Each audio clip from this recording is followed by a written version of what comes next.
എല്ലാവർക്കും സുഖമാണെന്ന് വിശ്വസിക്കുന്നു. ഇന്ന് നമുക്ക് നെല്ലിക്ക വെച്ചിട്ട് എളുപ്പത്തിൽ തയ്യാറാക്കാൻ പറ്റിയ ഒരു ലേഹ്യം നമുക്ക് ഉണ്ടാക്കിയാലോ. അപ്പം മാർക്കറ്റിലൊക്കെ ധാരാളം നെല്ലിക്ക കിട്ടുന്ന സമയമാണ്. സീസൺ സമയത്ത് നമുക്ക് ഇതുപോലെ നെല്ലിക്ക കിട്ടുമ്പോൾ നമ്മൾ ഇതുപോലെ വാങ്ങി ലേഹ്യമൊക്കെ ഉണ്ടാക്കി വെച്ചിരുന്നാൽ കുറേ നാളുകൾ നമുക്ക് ഉപയോഗിക്കാൻ പറ്റും. ഏറെ പോഷകപ്രദമായ നമ്മൾ നെല്ലിക്ക ലേഹ്യം എങ്ങനെ ഉണ്ടാക്കുന്നതെന്ന് നമുക്കൊന്ന് നോക്കിയാലോ. അതിനായി നമ്മളിവിടെ നെല്ലിക്ക ആവിയിൽ വേവിച്ചെടുത്ത് അതിൻ്റെ കുരുവൊക്കെ കളഞ്ഞ് മിക്സിയുടെ ചെറിയ ജാറിലിട്ട് നന്നായി അരച്ചെടുത്തിട്ടുണ്ട്. ഇതിലേക്ക് നമുക്ക് ചേർക്കുന്ന ചേരുവകൾ ചുക്കുപൊടി, ചെറിയ ജീരകത്തിൻ്റെ പൊടി, വലിയ ജീരകത്തിൻ്റെ പൊടി, ലേശം കുരുമുളക് പൊടി, 2-3 ഏലക്കായുടെ കുരു ഒന്ന് പൊടിച്ചത്, ഇവയാണ് നമുക്ക് ഇതിലേക്ക് ചേർക്കേണ്ട ചേരുവ. പിന്നെ ശർക്കരപ്പാനിയും നമുക്ക് ചേർക്കണം. അരച്ചെടുത്ത നെല്ലിക്ക ഒരു ചുവട് കട്ടിയുള്ള പാത്രം അടുപ്പിൽ വെച്ച്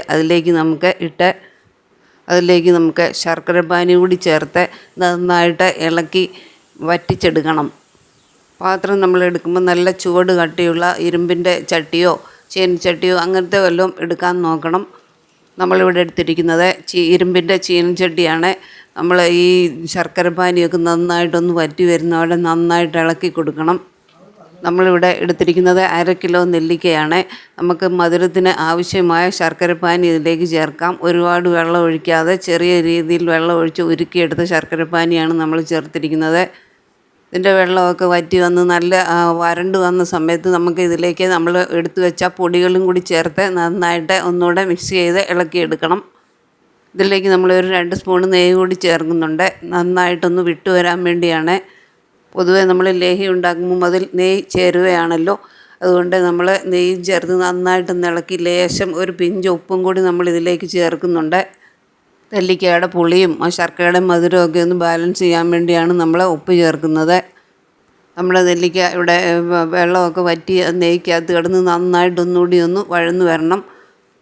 ഏറ്റവും പോഷകപ്രദമായ നമ്മുടെ നെല്ലിക്ക ലേഹ്യം ഇവിടെ റെഡി ആയിട്ടുണ്ട്. പാത്രത്തിൽ നിന്നും വെട്ടു വരുന്ന പരുവമാകുമ്പോഴത്തേക്കും നമുക്കിത് വാങ്ങി വെക്കാവുന്നതാണ്.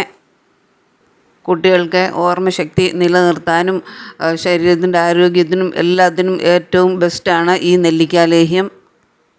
നമ്മുടെ മുടിയുടെ കറുപ്പ് നിറം നിലനിർത്താനും ശരീരത്തിൻ്റെ ആരോഗ്യത്തിനും ഏറ്റവും ബെസ്റ്റാണ് ഈ നെല്ലിക്ക ലേഹ്യം. നെല്ലിക്കയുടെ പുളിയും കവർപ്പുമൊക്കെ കാരണം നമുക്കിത് കഴിക്കാൻ ബുദ്ധിമുട്ടാണ്. കുട്ടികൾക്കൊക്കെ മടിയാണ്. ഇങ്ങനെ ലേഹ്യം മധുരം ചേർത്തുണ്ടാക്കിയാൽ അവർ ഇഷ്ടം പോലെ കഴിച്ചുകൊള്ളും.